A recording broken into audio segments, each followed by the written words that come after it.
saja, tidak berlebihan, tapi karena mata kepala saya sendiri yang menyaksikan, beliau adalah warithun Nabi sallallahu alaihi wasallam khalqan wa khuluqa, orang yang mewarisi Nabi sallallahu alaihi wasallam baik jasadnya dan akhlaknya.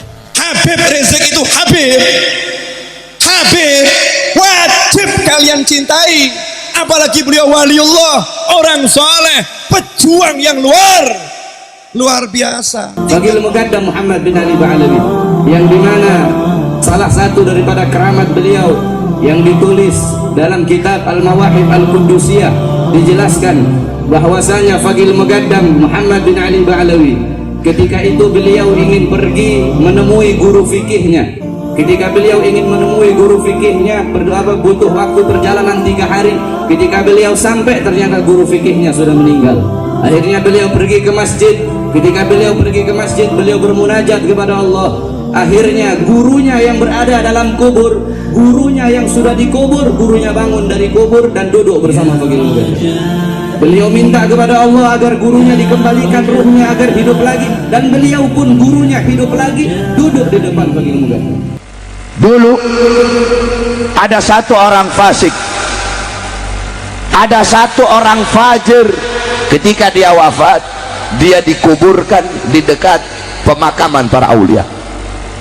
Ketika ini orang wafat, dia dikubur di dekat kuburnya orang-orang soleh. Salah satunya di situ ada kuburnya Fagil Muqaddam Muhammad bin Ali Ba'alawi. Singkat cerita, karena ini orang fasik, ini orang fajir, ini orang fasik, maka dalam kubur dia disiksa oleh Munkar Nakir, saudara-saudara. Ketika dia sedang disiksa oleh Munkar Nakir, ketika dia sedang diazab oleh Munkar Nakir, tiba-tiba Fagil Muqaddam Muhammad bin Ali Ba'alawi masuk ke dalam kuburnya itu orang. Fagil Muqaddam berkata, "Ruh ya Munkar wa Nakir, pergi kamu wahai Munkar dan Nakir, jangan kamu siksa ini orang, jangan kamu azab ini orang. Kamu azab dia, kamu siksa dia, kamu cambuk dia, teriakan dia, jeritan dia mengganggu zikirku kepada Allah subhanahu wa ta'ala." Itu orang fasik dapat syafaat gara-gara kuburnya dekat dengan kuburnya orang soleh. Katanya Habib Abdurrahman pernah itu di Thailand, mungkin pernah ente dengar, mungkin di Thailand itu ada orang non muslim, non apa? Non muslim. Itu kalau punya masalah, punya apa? Masalah, galau dan lain-lain, masuk ke kamarnya, di kamarnya itu ada fotonya besar Habib Umar bin Hafid. Allah. Omai sampean apa? Messi. Wah bangga lagi, wah Messi, ya kan? Makanya di rumahnya kalau tidak ada fotonya aulia, nol, percuma duit omah. Makanya cepat beli fotonya aulia Allah Ta'ala. Ya, ini orang non muslim di tempat khalwatnya, ya, kalau ada punya masalah, galau gitu, masuk ke kamar, di kamarnya itu ada fotonya Habib Umar bin Hafid, berbentuk foto loh. Dia itu ngomong, "Ya Habib Umar, aku ini masalah ya Allah, ini segala macam, semut kabeh wis, utang katang ini segala macam wis ruwet kabeh." Apa Habib? Ngomong ambek, bicara sama siapa? Foto. Selesai bicara, keluar dapat solusi. Dapat apa? Jalan keluar. Al-Faqihil Muqaddam Muhammad bin Ali Ba'alawi. Imam Faqihil Muqaddam ini, saudara-saudara, beliau adalah pemuka Ba'alawi. Beliau adalah pemukanya para sayyid. Beliau adalah pemukanya para syarif. Beliau bernama Al-Imam Muhammad bin Ali Al-Faqihil Muqaddam. Sayyidina Al-Imam Faqihil Muqaddam di dalam manaqib sejarah hidup beliau diceritakan bahwa Al-Imam Faqihil Muqaddam adalah orang-orang yang besar, beliau adalah orang-orang yang hebat. Bahkan diceritakan beliau pernah mi'raj, saudara-saudara, bertemu dengan Allah dalam satu hari 70 kali, saudara-saudara. Intinya untuk tanggapan pribadi saya, mereka-mereka yang memaksa daripada imam besar, maka akan saya juga paksa mereka nanti di yaumil qiyamah untuk masuk ke dalam nerakanya Allah Subhanahu wa taala. Begitu penjelasan dari saya. Intinya untuk tanggapan pribadi saya, mereka-mereka yang memaksa daripada imam besar, maka akan saya juga paksa mereka nanti di yaumil qiyamah untuk masuk ke dalam nerakanya Allah Subhanahu wa taala. Begitu penjelasan dari saya. Saya punya daku yang dijuluki Muqaddam Syekh Rahmat Segaf.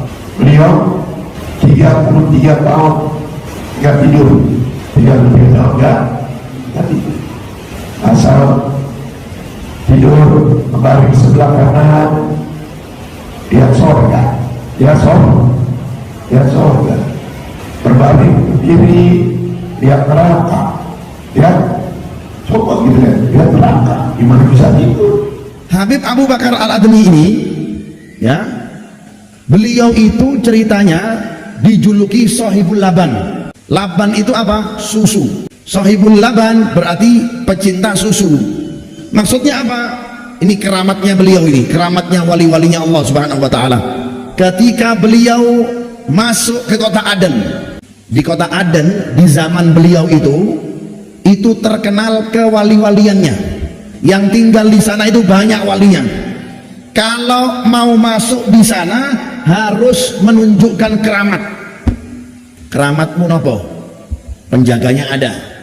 Jadi penjaganya itu nggak bawa cek suhu, enggak. Ya, penjaganya itu ya tidak membawa atau menaruh batas, tidak. Cuma dicegat. Kalau Anda mau masuk sini ke kota ini harus menonjolkan keramat Anda. Keramati sampean ini nopo? Keramati wali. Wali ini kan ibaratnya kan menteri-menterinya Allah. Ala inna auliya Allah la khaufun alaihim walahum yahzanun. Beliau itu polos orangnya. Lantas beliau ketika mau masuk dicegat, gak boleh, harus melihatkan keramatnya. Beliau angkat tangan kepada Allah Subhanahu wa taala sambil mengatakan, ya sama subbil laban walad Abdullah dakhal Adan. Wahai yang menciptakan langit, yaitu Allah, turunkan hujan susu. Jaluk minta dihujani apa? Susu. Subbil laban, hujankan susu. Walad Abdullah dakhal Adan, karena saya anaknya bapak saya Habib Abdullah bin Abi Bakar mau masuk ke kota ini. Gak lama dari selesai doanya beliau langsung hujan susu. Masya Allah. Karena Syekh Abu Bakar bin Salim ini sangat luar biasa. Luar biasa. Bahkan ucapan beliau mengatakan, kalau aku tidak malu kepada Allah. Ini yang sangat luar biasa.